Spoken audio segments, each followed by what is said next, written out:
Yeah, let me just quickly run you through the groups. Group A, Iceland, Finland is the first game. That's tomorrow afternoon. Switzerland, Norway, the host country. Swiss taking on Norway. Tomorrow night we'll have live for you on talkSPORT. And in Group B, Belgium, Italy, Spain, who are many people's favourites, and Portugal. And in Group C, Denmark, Sweden, Germany, and Poland. Germany always win the Euros. 8 out of 11, I think they've won. Yeah, incredible. And in Group D, it is the group of death. It's England, the holders, the Netherlands, who won it before England, and France with Wales in there as well. So, who is going to win this Euros? Let's speak to talkSPORT's Uma Gurav's going to be out there in Switzerland with us. Uma, how you doing? I'm good. I'm excited to get out there. Although I heard you talking to Courtney about her challenge of running 5K, and mine, I think, is to eat as much chocolate as I can. So I'm feeling like I need to maybe change my challenge now. Is that eating your chocolate while you're doing a 5K run? Yeah, maybe I'll do that. I wouldn't advise it. Who's going to win the Euros? In your opinion, who's going to win the Euros?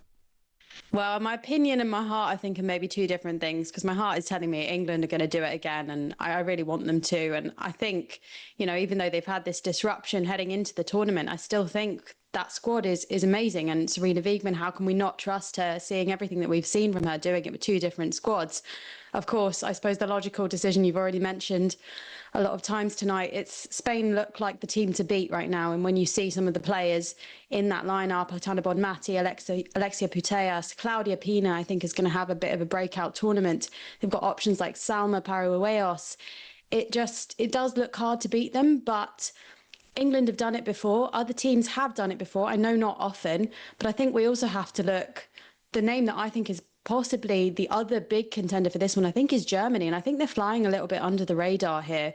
They've got a really, I would say easy group, but I think they should comfortably top that group.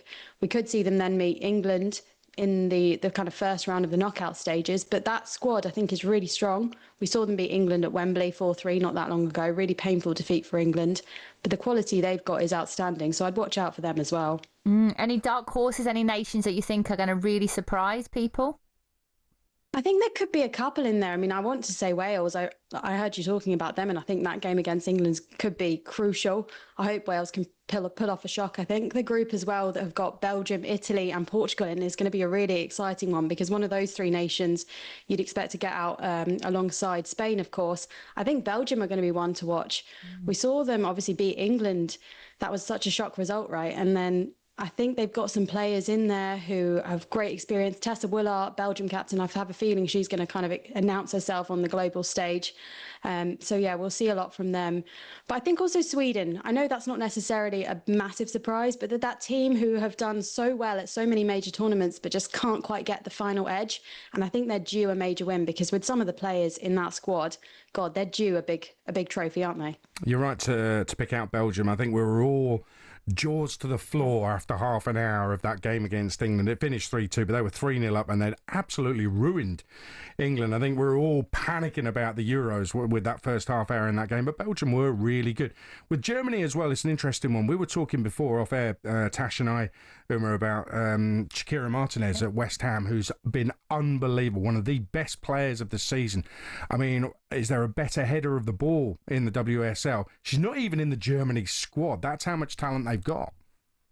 It's incredible, isn't it? And when you think as well about how many times Germany have won this Euros, so just the experience that the nation have, the support that they'll have back home. I was reading, I think, that the most tickets sold outside of Switzerland is in Germany, of course, and they'll have that support there. You mentioned the players they've got. I know they haven't got Lena Oberdorf, and obviously Alex Popp has retired since the last Euros. But like you say, they come into this tournament and they'll be expecting to win the group. I think Germany are that team. If they don't get to the final, if they don't win the tournament, they see the whole thing as a disappointment. And I think we saw that in 2022. They were so gutted not to win against England, because I think they'd expected to win going in. You look at players like Julia Gwynn, the new captain. She just looks like a player who's ready to lead this team really deep in this tournament. And I'm quite scared about going up against Germany. I think as an England fan, yes, everyone's talking about Spain. How are we going to beat Spain? But I actually think we might be in danger of kind of overlooking some of the other threats in this tournament, because if we go up against Germany, that in some ways is an even bigger threat, because we beat Spain, but we lost to Germany and we then didn't have the chance to remedy it. And I don't know if we'll know how to do that. Uma, France. Okay, so it's similar to you when you talk about Sweden. I've actually said I think they're the dark horse, which again, people will be like, well, what do you mean by that? Never made a final. Obviously, Wendy Renard, Les Sommer not involved. In my opinion, Wendy Renard, the best player I've ever played against. In my opinion, still one of the best centre-halves in the women's game. So what do you think there? How do you think they'll do? Is this their year to make a final and to win trophy? Oh, it's so interesting that you talk about her like that, Tash, because I was so shocked when Wendy Renard was left out. But the way that managers spoken about it, right? Laurent Bonadai, the new manager who's been brought in to, I guess, finally get them to this final and hopefully win. He quoted Einstein, I think, in his justification, saying, it's insanity is not changing anything. And he's saying, I'm coming in, I'm changing things, and the result is going to change. Whether that actually happens, I'm not sure. We know the fans have been really upset by those players not being included. Kenza Dali as well, of course, not in the squad. They've got a new captain. They've got a new look. I think you're right. I think I would actually perhaps expect them to top this group. And I think that first game for England is going to be a tough one. I feel like France will have a lot. We're familiar with some of the players. Diani, of course, Marie-Antoinette Katoto, these kind of players. We know the threat they pose. And I think for France, they're going to want to remedy this fact that they haven't made it to the final. That's crazy for a team like France. They're constantly up there competing, but like you say, a bit like Sweden, now's their time, I think, to really go far. And for England, that's a dangerous prospect. The FA have already said Serena's safe, but is there a real chance that England might not make it out of the group? Yeah, absolutely. I think it's, I'm that fan who's always going to back England to get out of it. But I think realistically, if we go in on Saturday and if we don't get a result against France, at minimum, we absolutely have to be picking up a draw in that first game, because you're going into a major tournament like this. It's going to be really hot. The conditions are difficult. You're then going on to face the Netherlands, who are just such a dangerous team as well. You can't go into that already thinking, if we lose this, we could be out of the tournament already. So for England, it's a mental game more than anything. And I know that they kind of have a history of building into tournaments. We saw this at the Euros in 2022. We saw this at the World Cup.